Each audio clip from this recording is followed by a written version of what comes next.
జీవితంలో ఎలాంటి సంఘటనలు ఎదురైనా ధైర్యంగా నిలబడి పోరాడాలని మంత్రి జూపల్లి కృష్ణారావు విద్యార్థులకు సూచించారు.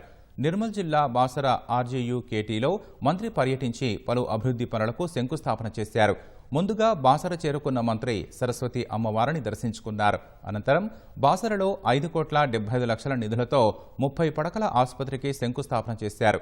బాసర సమీపంలో వరద వల్ల నష్టపోయిన పంటలను జిల్లా కలెక్టర్, వ్యవసాయ శాఖ అధికారులతో కలిసి పరిశీలించారు.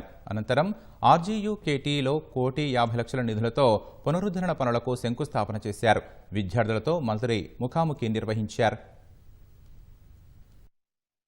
విద్యార్థులతోటి ముఖాముఖి మాట్లాడడం జరిగింది.